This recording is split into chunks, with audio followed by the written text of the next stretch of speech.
Greetings, everyone. This is Shecky, aka Jeff Schechter, with the High Return Real Estate Show, along with my handsome and amazing business partner, Mr. Jack Gibson. How you doing, Jack? You're stepping up your game as far as introing me. I like it. You're looking good today.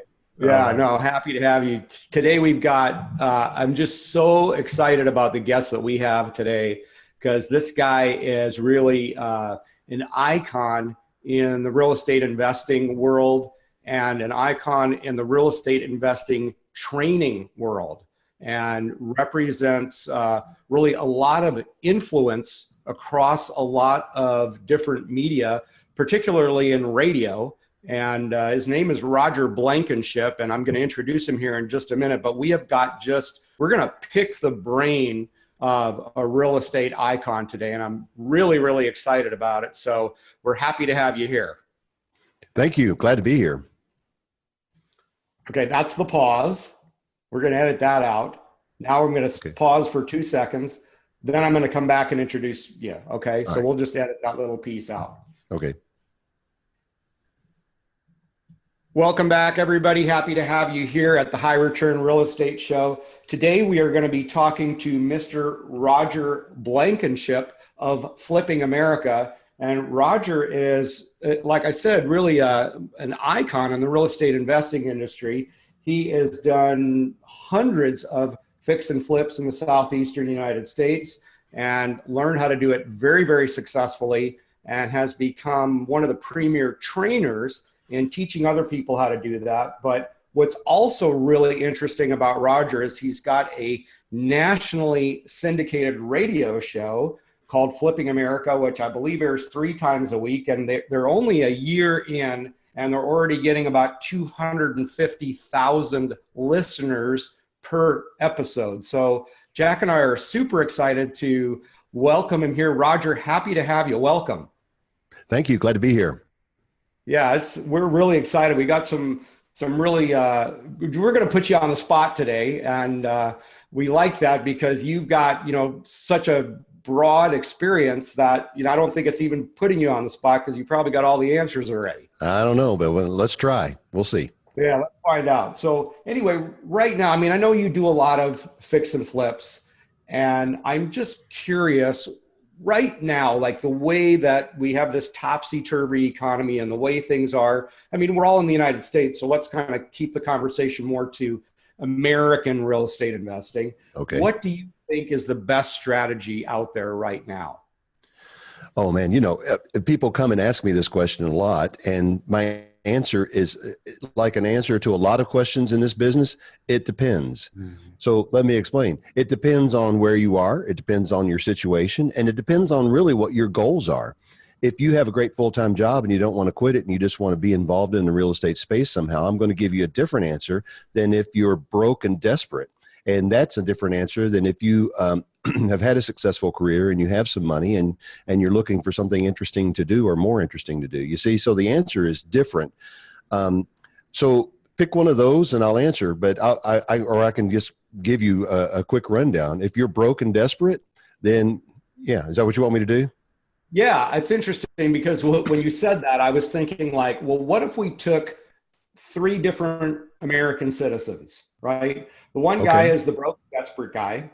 The one guy is the guy, maybe it's a gal, I don't mean to be sexist. One is the other American citizen that has a really, really good paying job. They've got some disposable income, but they're busy. They're kind of married to their career, right? So they don't have a lot of time for stuff. And the other one is the person that maybe has a little bit of time, leverage, decent credit, maybe not so desperate, but also has some time to put into it. So those are 3 different kinds of individuals. And they're all very, very different from each other. So yeah, if you wouldn't mind, let's kind of roll through each one of the 3. Let's start with the one who's broke and desperate, because we know there's a ton of people out there like that, and it's totally okay because they're listening to shows like this so that they're not broke and desperate. So let's start there. Yeah, because, I was broke and desperate when I started into this business. And after doing well for several years and feeling bulletproof, I did some things that put me right back into broke and desperate, Yeah. And I'm not the only person that's ever done that, so I don't feel too bad about admitting that. Well, The other question, though, I would ask of the other two people, maybe not the broken, desperate person, but when we get to the next two categories, the next question is going to be what, about your goals. Do you want income, or do you want to build equity and just have a little cash flow? But with the broken, desperate person, you've got to start somewhere. So the first thing to do is get some information. Even broken, desperate people in this country typically have access to the internet. It's amazing to me, but they also probably have a smartphone. And so with those resources, you can get on Bigger Pockets and you can start clicking around and get a lot of information. And so the first three things I'm going to say is get information, get a mentor, and follow a proven path. There's no need to recreate the wheel, and there are a million ideas, and there are at least 85 ways to make money in real estate, but you don't need to do anything unusual or creative. You don't even have to feel particularly passionate about it. You just have to find someone around you that knows something and is willing to take you along. Mm-hmm. Now, when you get into real estate, you're going to be making deals. Anytime you want to make a deal, you have to understand that you have to bring something to the table. So if you're broke and desperate and you're going to bring something to the table, what you bring to the table is your effort and your teachability. So if someone comes to me and they're brand new and they're broke and they don't have any resources, I ask them, are you willing to knock on doors? Because knocking on doors is much more effective than direct mail campaigns. And so I'll send people out. In fact, I sent paperwork to a guy yesterday. If he agrees, he's going to be knocking on doors, pre-foreclosure doors for me here in Atlanta. I'll send people out to knock on doors, doing the stuff that I busted my fanny to learn how to do when I started. And that gives them some experience, and he will no doubt encounter situations that he's not prepared for. And I'm not going to try to train him up and get him prepared for all of that. Just get busy, talk to people, and bring me the opportunities. And, now times have changed since I started doing this, but when he brings me a deal that I close on, I'll give him $1,000. And in the pre-foreclosure thing, we have to move quickly because foreclosures move quickly in Georgia. If he can I'll give him a maximum number I'm willing to pay. And for every dollar he saves me under that maximum number I'm willing to pay, I'll give him 10% of the savings. So if he saves me $10,000 under, then he makes another $1,000. So he can make some money and get going pretty quick. In the process, he's going to learn some things about analysis. And then, of course, if he really wants to go from there, he can, get into my marketing funnel. The marketing funnel thing. I'm learning this from the marketers. And get a hold of my video series and start really digging in. And then if he proves himself far enough, I'll invite him to participate in our mentoring program. And really, that is a good path. It doesn't have to be me. This person just needs to find someone in their area that they can bring value to with their effort. Yeah, I think it's great. And you bring up an interesting point. Like I don't know what the stats would be, but if you put that kind of thing in front of people and say, well, you got to go knock on doors, you got to do this, you got to go bring value, there's going to be a high percentage of people that say, no, I'm not willing to do that, Yeah. And, hey, but it speaks to, a little bit of a poisonous mindset that many Americans have. And I love that you're just kind of throwing people into it and just going, hey man, trial by fire. You're going to run into stuff that's probably you're not ready for, but experience doing is by far the best teacher. I mean, I agree with you. Yes. So get the education, get a mentor, everything like that. And that's all great. But it seems to me that, because we speak with a lot of investors too, is like, you can be trained, you can have the education, you can even have the mentor, but if you're not willing to take action, nothing ever happens. Right. I tell people this is a ready, fire, aim business. I was actually working in nonprofits for most of my career, and I was criticized for having that mentality. But finally, I came up with this response to that. That's not a criticism. Ready, fire, aim is good because, my friends, we're not shooting a bullet or launching an arrow. We are launching a battleship. And the main thing we have to do is get it in the water, and then we can adjust course as we go. But we're never going to get there if we never leave. So, Roger, how many people, say out of 10, that are in the broke and desperate, that come to you and they really want to make something happen in real estate? and you send them off into this program of knocking on doors, and really, you know, they've got to go hustle, right? I mean, if they don't have capital, they've got to put the sweat equity in. They've got to get out and hustle. I love it. So how many actually go out and do it? Well, let me modify that a little bit too. I don't send everyone out to knock on doors. And one of the things you have to be cautious or concerned about here is the person's safety. Sure. And I'm like you guys, I don't want to be sexist, but I have a different opinion about the safety of a female going out and knocking on doors, particularly people in foreclosure, because they're not in a good mood. And so you don't want to put yourself in a position of triggering something out there. So it may not be knocking on doors, but it is busting your fanny. Right. Tedious. This is the part you never see on TV. The tedium involved in finding a deal, reviewing, leading up to the foreclosure auction in the 10 days before that. In addition to everything else that I'm doing with my flips and my radio show, I'll review personally over 1,000 houses. You've got to put in the time to do that. And so to answer your question, maybe 1 in 10. Right. But that kind of gets at why they're broke and desperate in the first place. I hate to say it, but not everyone who is broken desperate because of bad habits, but most of the people are. Sure. And you guys have been to the RIAs, I'm sure, and you've been to the seminars probably, and you see so many people there who are just looking for a shortcut or hoping to dump some money into something that will automatically make them wealthy. And, unfortunately, what that kind of breeds is people who stand on a stage and sell hopes and dreams like soap bubbles and snake oil. So the knocking on doors is really more of a metaphor for, hey, you got to go out and get into the marketplace and find deals and try to create some type of value by your hustle instead of with your capital. Yeah. I'll teach you the 10 ways that we find deals that don't cost anything. And then I expect you to do them all and bring them to me when you find them. Fantastic. Yeah. Great. So let's move on to the next. The next person is let's just say, white collar, got a good job, maybe mid-level management, maybe executive, whatever. They've got disposable income. That's the key term there. And they're at least disciplined enough to not just be broke at a higher level than the broken desperate guy. They're at least putting money aside, and they've been able to build up a little bit of cash reserves or wealth or retirement account, whatever it is. They have access to some liquidity there, and they have some money to play with. But they're very married to their career. They're very busy. How would you guide that type of investor? Well, the first question I would ask is, do you want to flip some houses for the income, or do you want to buy some buy and hold type of properties? And so my answer is going to be different according to what they say. But let's just say they want the income. All right. Or do you want to answer for them? If they want, I think our answer is going to be a little bit biased, but in a good way. I think they're really both great strategies. I mean, you bring up a good point. I mean, obviously, if you're involved in in the flipping side of things, there's an opportunity for the immediate hit.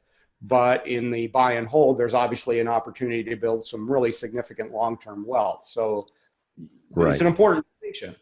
Well, and I don't get into picking on people about grammar and use of words, but I try to use a little bit of a level of precision in the words that I choose. Technically, if you're fixing and flipping, you're not really an investor. An investor is somebody who puts money into something and just, goes to the mailbox or checks their bank account. They don't actually do any work. If you're fixing and flipping, what you're really doing is you're putting your money into a high-paying opportunity. Business opportunity, like a job. And if that's what you want to do, that's great. And I can show you how to do that. And in fact, in our program, the people that achieve enormous and consistent success are Shecky, it's these kind of people that you just described. They've had a little experience. They've had some leadership experience, because on the job site, you're going to be leading contractors, and you are going to have to provide a little leadership for realtors. You're going to have to be able to say no to them sometimes, and you're going to have to be able to hire and fire, including realtors and contractors. And You're going to have to negotiate your way through. If you have no ability to lead people whatsoever and no interest in developing those skills, you're not going to do real well at fixing and flipping. If they have, they have to understand that if you're going to do a fix and flip, your basic fix and flip, if you're going to use a hard money loan, you're going to have $50,000 to $70,000 in cash reserves. So we kind of try to get to that. Now, I structure my mentoring program so that if you're really in our family, we have some pretty high standards for who we actually bring in or invite into our program. But if you're in the family and you find the deal, then we're partners. And you use my money to do your deals, and we split the profit. Because I do that because that's how I got started. My dad helped me and blessed me, and I didn't even realize what good things he was doing for me by putting up the money for my deals. And he made money, and honestly, that's how I make money. So if they want to go into the rental arena and just build wealth and cash flow, then I'm going to tell them to call you guys. So thanks hey, you're welcome. I'm just throwing that out there for you. I know what you do. So Roger, along those lines, just to give you an example of when does it make sense for somebody to be more of an active investor where they're flipping or a renting versus just buying for something for the appreciation factor. For me personally, down the road, I think as far as the tax ramifications go, being able to, save all that, accumulate money and wealth more tax-free. I wouldn't say with the appreciation game, right? As it's growing, you're not getting taxed immediately on those gains. So does it make more sense when people start hitting the upper limits of the tax bracket that they need to start looking more at appreciation type of gains? Or what's your kind of whole philosophy on that? Well, the fact is most people that come to me when I ask these questions, they want to do a little of both. They want to fix and flip and they want to own rental properties. In other words, they want to be kind of like I am. Mm-hmm. And I kind of think, fix and flip 3 and then use some of the profits from the 3 that we have fixed and flipped and pay cash for a rental property. I like paying cash for rental property. I know the numbers. I know how to do the analysis, and I know all of the return on cash things, and I know I'm not making the best use of the cash. I get all of that, but I have also observed in my own experience, if it's a single family home, they really only truly cash flow if they're free and clear. I mean, that's a little bit of an overstatement, but once people know that about me, they kind of want to do that. So it's a little bit of a both and. And you guys know, and of course I'm going to say I'm not a tax advisor and I'm not giving any tax advice. Don't believe anything I say. Check with your professional. Okay, but you all understand the tax benefits of depreciation, and you also know that if you are buying rental properties, then you're booking pretty significant paper losses every year that you buy them. And so that can dramatically reduce or eliminate your tax burden from all this money you're making flipping houses. So I normally suggest a both and approach. That's great. Yeah, great. Love it. So now that we've gone this far deep, who was the third guy? I already forgot. Third guy. Rewind the tape. I don't remember either. Was it the guy that just wants to put some money into something and make good returns? Yeah, I think it's the guy that's probably more cash heavy and just trying to be passive. I mean, you bring up a good point about the fix and flip is that there's a lot of attention there, to an extent you're kind of almost buying, it's a business, but you're kind of buying yourself almost a full-time job.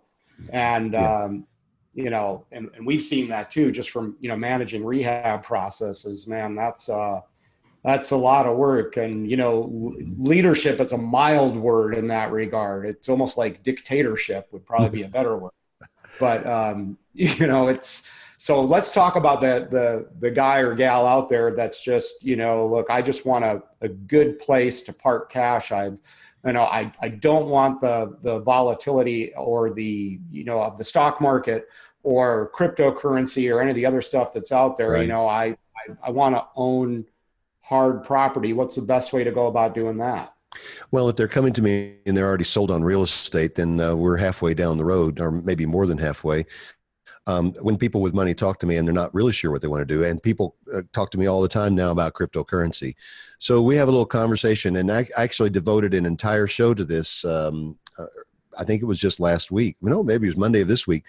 I wrote a blog one time and I turned it into a show called Compare Everything with Everything. I'm in real estate for a reason, and it's because I compare everything with everything. I continue to put my money into real estate for the same reason, because I continue to watch what's going on. Now, if you were in the stock market in 2017, you had a really good year. But if you were in it in 2006 and 2007, you had a couple of bad years. And you mentioned the volatility. Okay, the volatility of that kind of concerns me. Here are the reasons I like real estate. Number one, it has tangible value. The value of it will never go to zero. If you had $1 million worth of Lehman Brothers stock in 2006, what would you have now? Nothing. Zero. If you had $1 million worth of real estate in 2006, anywhere in this country, you would still have probably at least 900,000. Maybe it's back to 1 million. In some places, it's even more. All right. So it never goes to zero. The next thing about real estate is you can use leverage, and the power of leverage increases the return on your cash exponentially. And then the next thing are the tax advantages that we already referenced. So this individual is coming and they've just got some money they want to park somewhere. At this point, they're not going to realize all of the tax advantages because they're not going to be actively involved in the business, but they just want a return on their money. So my next question is, what kind of a return do you want? And then I just stop talking. Eventually they will say something like, well, man, I would love if I could just make 8% on my money. That would be like a dream come true. And so then I go, I think I can help you. And the next question is, how much money do you have to put into something? And I'll find something where they can make 8% on their money. Now, if their answer is, I can make 8 or 9% in the stock market in an index fund. I need 10% to make this really worth my while. I'll go, I think I can help you. And my answer is the same all the way up to 12%. I don't even try to negotiate with them. Of course, if I've got one individual who's at 12 and one's at 8, guess whose money I'm going to use first? Yeah. Understood. So, but really what I'm there is I'm just there to help people meet their objectives and their needs. I don't really try to sell people. I don't consider myself a salesperson. I just present information, and then what they do with that information is up to them. So in that case, Roger, I'm thinking you're probably two options for them are either one, they can be like a private money, almost a hard money type lender, but really not hard money if they're, around 8 to 10%. So would you use their capital to then fund a fix and flip of project of your own, or are you going to put them into like a rental property situation, or maybe both? The lower interest rate people, I will try to get like a 5-year commitment from them, and I will use their money to buy a rental house where by the time I calculate the actual cost of the loan through like a mortgage constant type of calculation, and the actual return to the net operating income from this thing, and I know that there's a spread, okay, then I'll put their money into that. If they want a higher rate of return, then I'll put their money into the flip. It's not a pooled fund, but I call it the flip pool because it goes into that category, and we'll use their money to flip houses. And frankly, I use their money to fund my students' deals. I don't have unlimited money. Sure. Yeah. That's great. Well, that's great. So, Roger, you've got just this long history of being in this business. You've been doing it for a long time. I know most of it's in the Southeast, and, regionally in the U.S., obviously things change region by region. It's not exactly like the Midwest where we are. There's certainly some similarities and certainly some differences. But I'm curious to know, like, your best deal of all time, right? What's like the one that you like, I don't even know if you're a drinker or not, but if you're sitting in the bar telling the big fish story, what's the story you're going to tell? Okay. I have 3 favorites. Okay. Let it rip. One is, you remember the start, were you guys involved in real estate when market crashed? No. I was. Okay. I mean, I had a home I was trying to sell. That was about it. That didn't go so well. we were buying houses at the courthouse steps in those early days, and we were still buying them during the crash. And fortunately, we had a lot of properties in counties that really suffered, and we had to figure out quick ways of unloading properties. But after the crash was over, you may remember the TARP bailout, the talk about that. And what the TARP bailout money was, it was, if I can just abbreviate, it was federal money that was given to the banks to replace their losses. And so some of the smart people at banks and risk management started thinking, well, you know, they have a ratio of foreclosures that it's a percentage that they keep internally, and they call it the Texas ratio. And I forget now why it's called that. But if that ratio gets to a certain level, then the Office of Control and Currency starts looking over their shoulder. And then the FDIC can step in and shut the bank down, sell off their assets, and all the stockholders in that bank lose everything. And the assets of the bank go to somebody else. That's why hundreds, maybe thousands of banks were shut down and consolidated into a few big mega banks. All right, this is not really a diatribe on that, but that bailout money was available to the banks. And so what the banks started doing when they were getting, their ratios were getting too high, they started basically conducting a short sale at the courthouse steps without telling anybody they were going to do it. Mm-hmm. Where the, we would expect, you know, we have calculations and spreadsheets, and we would expect an opening bid of, say, let's just say $100,000. The opening bid may come out $30,000. It may come out $43,000. And at 100, it was a good buy. At 43, it's a great buy, right? So once we realized that, we zipped our lips and kept our mouths shut. And me and one other guy, maybe, and then eventually it was two other guys. In 2008 through 2010, we bought everything in sight. And we raised as much money as we could. So during that time, I got 3 best deals of all time. My best rental I ever bought was a 3-bedroom, 2-bath house in Barnesville, Georgia. I paid $5,000 for it. There was a tenant living in it who had been there for a couple of years, but apparently her landlord wasn't paying the mortgage. She was paying $625 a month. She asked if she could stay. I said, yep, those numbers work. I owned that house for 5 years, and I never set foot inside the back door. I never went in the house. I never spent a dime on it. And I got 600, it eventually went to 650. I got 650 a month for 4 of those 5 years, and never spent another dime on it. That was a great rental. The 2 best flips I ever bought, I bought a house that in today's economy, it's in a neighborhood in Henry County, Georgia. It's in the Morningside neighborhood if anybody wants to look it up.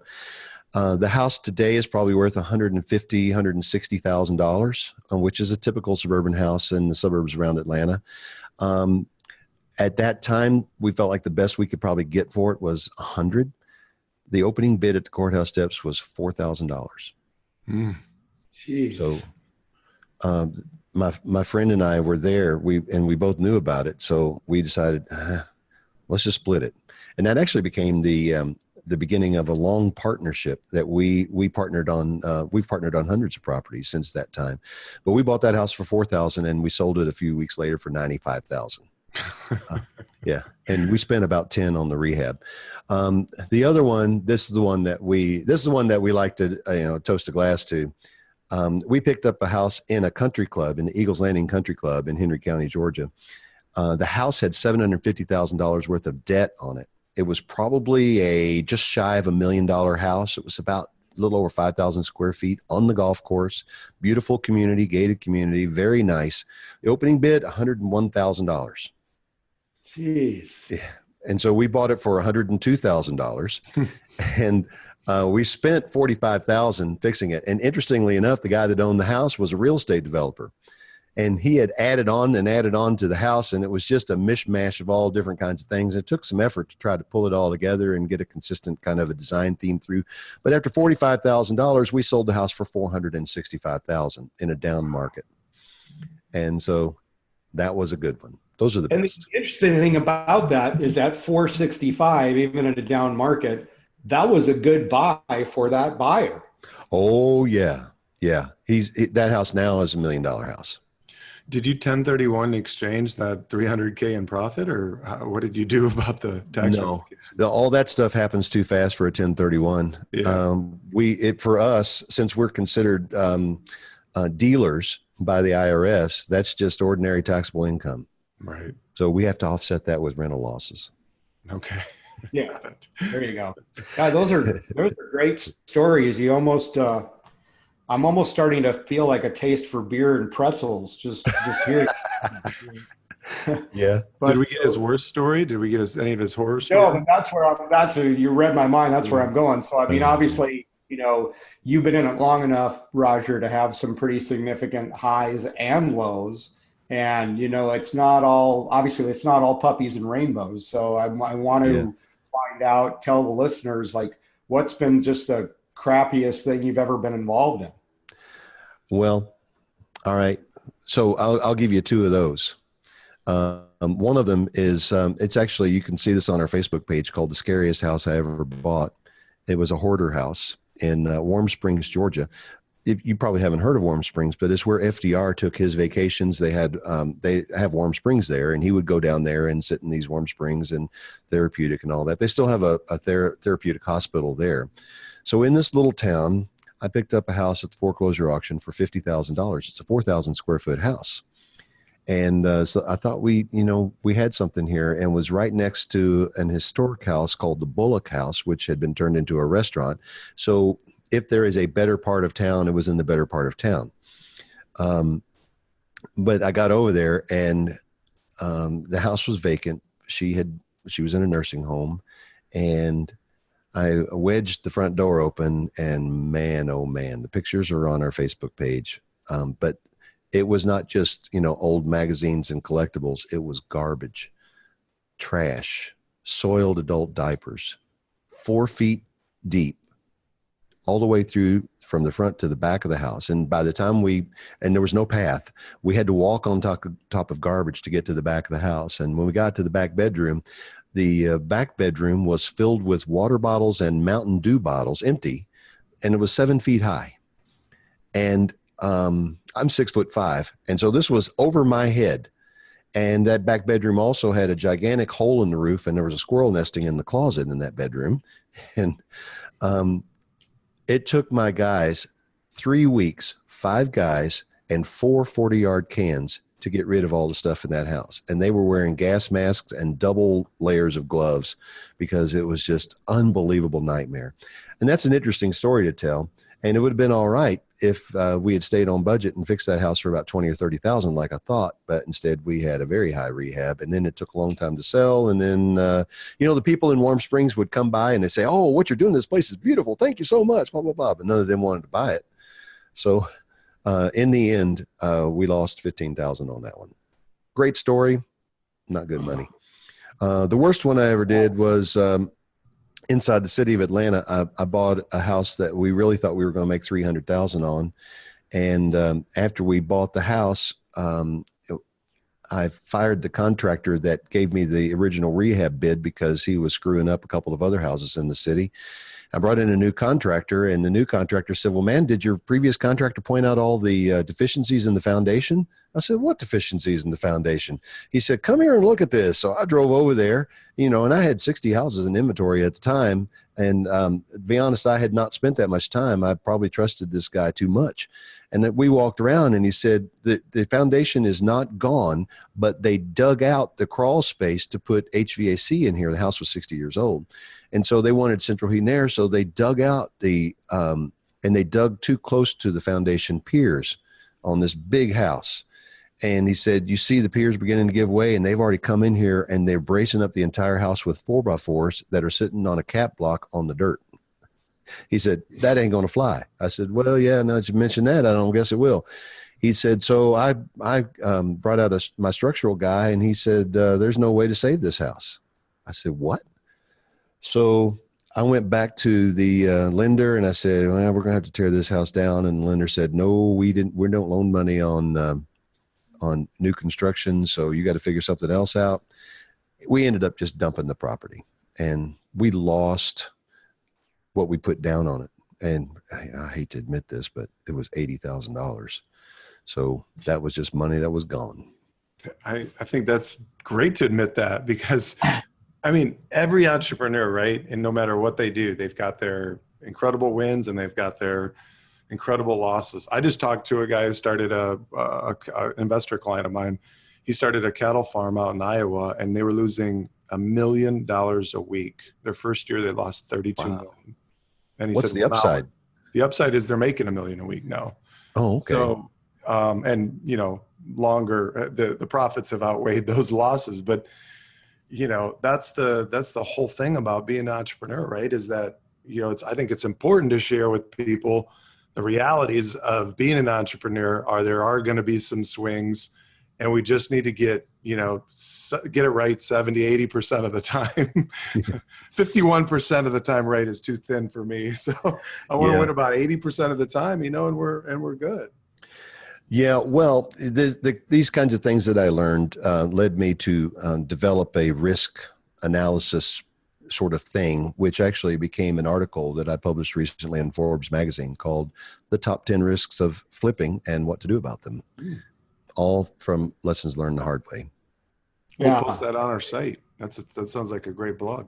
Oh yeah, you read my mind. I absolutely. We'll post it and put it in the show notes and all that stuff. So you just make sure you get us a link, and we'll get it out there to our audience as well. But the overarching theme here obviously is that no matter what the expense, if you're a true entrepreneur, you're obviously going to learn some lessons from that. I mean, obviously, Roger, you're not going to use that same contractor anymore. You have obviously different processes in place now to address foundational issues so you never get into that situation again. And right. Jack and I are going through the same thing. We have a very, very growing business for investors for buy and hold stuff. And we're always trying to do what's best for the investor. And oftentimes you start making exceptions and things like that. And eventually we've just been kicked in the teeth too many times, and we start realizing that we have to do things absolutely the same every time and have these checks and balances in place to make sure that we don't get any of these little surprises coming up. And when we do that, and my partner, when we stay in our lane, everything just flies along really, really nicely. That said, Jack, as a side comment, by the way, I'm just going to go on record and say I'm eternally grateful that our startup costs were not $52 million. Just right. FYI. So thankfully, we got started for a little bit less than that, because I'm not sure I would have had the personality to handle that. But kudos to your entrepreneurial friends that do have that kind of personality, because that's like balls of steel right there. That's incredible. So anyway, so Roger, one other question, and I kind of want to put you on the spot here, is okay. We know that we're in somewhat, I love what you're saying with all the, the risk factors and the formulas you've developed and things like that. But we've already been through obviously a pretty horrible crash back in 08 and 09. And, obviously you were able to profit from that greatly. But the thing that I always get nervous about on the fix and flips, especially the bigger fix and flips, is none of us have a crystal ball. We don't necessarily know when the next correction is going to be. How do you get into a situation where you get into you buy a property, you get into a pretty big rehab?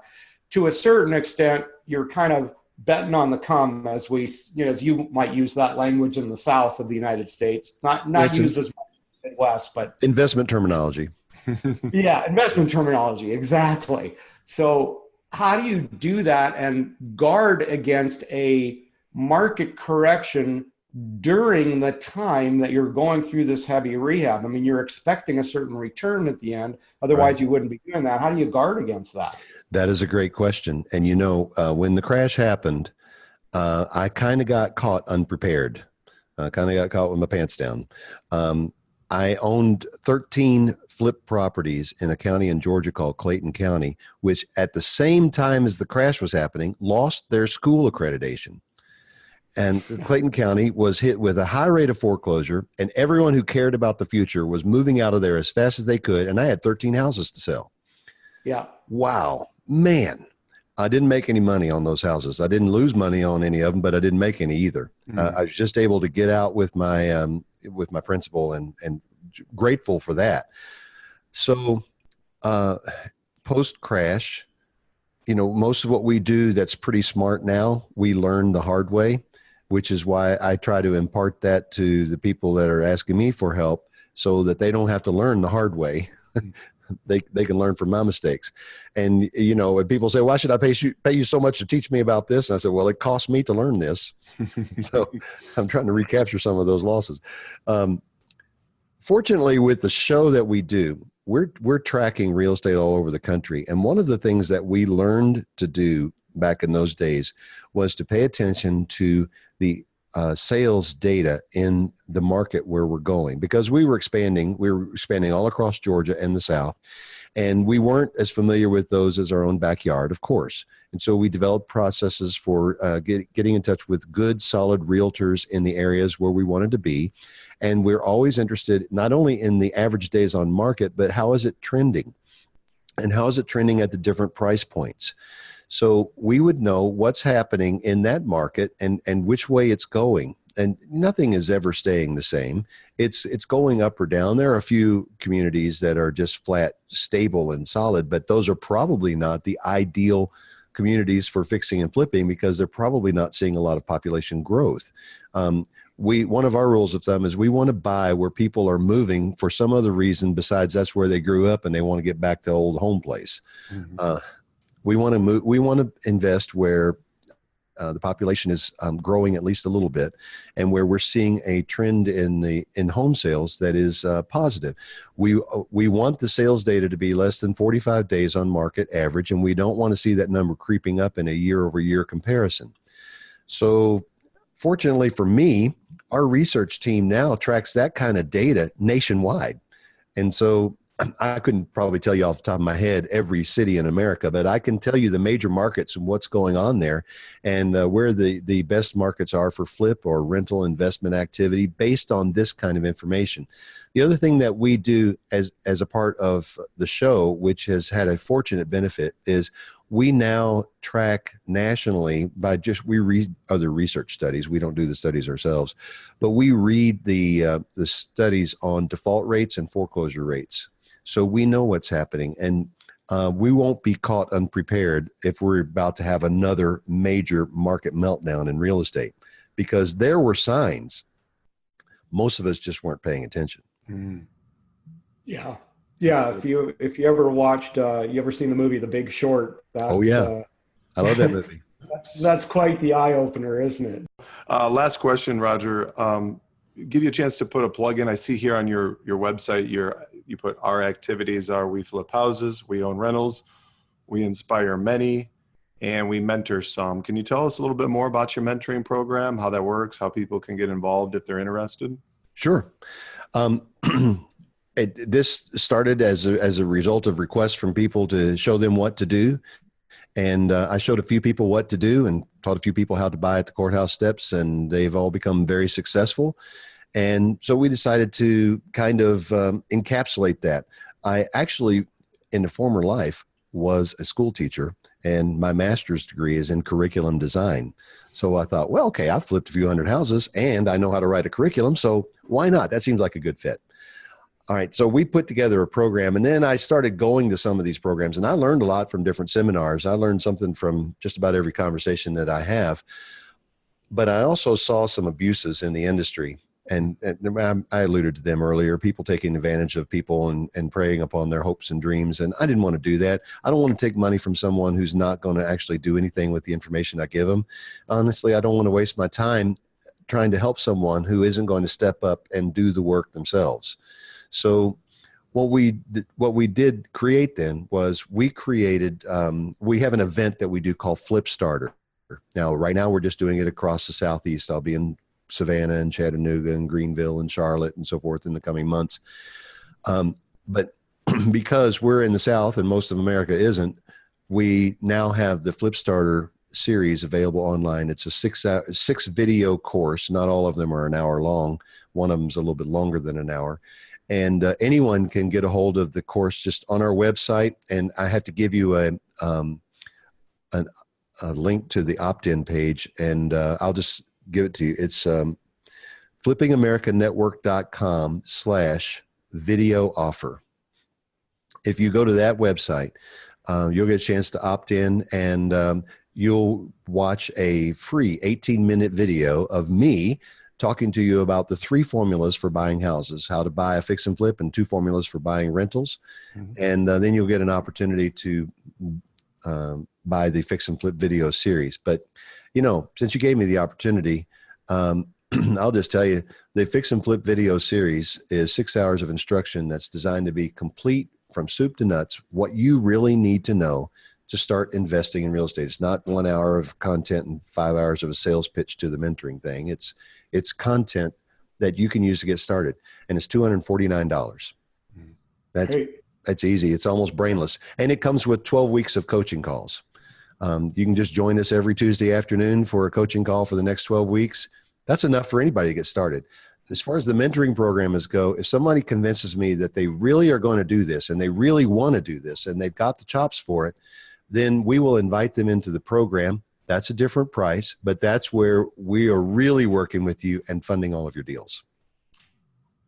Awesome. Love it. And you bring up a good point, and I want to reemphasize this for the listeners, is that, you know, when you pay money for education, especially someone with your, you know, let's just say pedigree within the real estate investing world, like you're paying to not have to have all those expensive mistakes that, you know, that guys like us all learn from already. Like, it's just, you're just, you know, everybody's looking for a shortcut.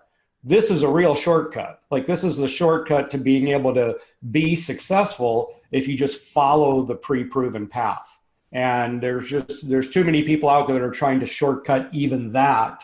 And that's where they really get into trouble. Right. So I was really appreciative of what you said about, you know, the product itself not being a pitch fest, because we know there's a ton of that out there, right, especially in the real estate training world. So, you know, kudos to you for putting something together of extremely high value. So thank you for that. I don't really know if there's any other questions other than to ask my favorite question is, what's the question that we didn't ask that we should have asked?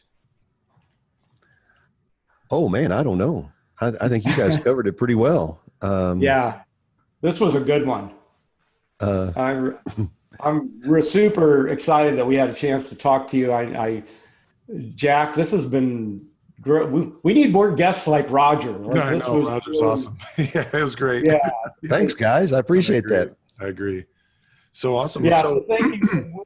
We'll put the show notes up, and Roger Blankenship, and give us the URL of your website one more time.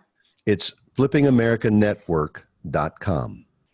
Excellent. Okay, so thank you so much for being here, and thanks to all of our listeners. And Jack, you got one more thing you want to add? Is that the best way for people to get a hold of you, Roger, if they want to learn more? Just go to your website.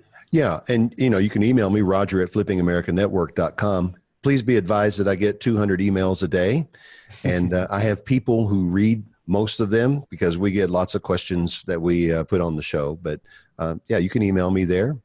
And we have a national phone number too. It's 404-369-1018. It's not a toll-free number, but who needs toll-free these days? Everybody can call long distance for free. 404-369-1018, and you can reach us there. Yeah, and so thanks to our listeners, and if you liked what you heard, of course, give us the 5 stars and the thumbs up and the good reviews on iTunes and all that other good stuff, because we're working hard to bring you great content and great guests like Roger, and want to just say thank you, everyone, and happy investing, and we'll see you on the next show. Good job, guys. There was one little spot where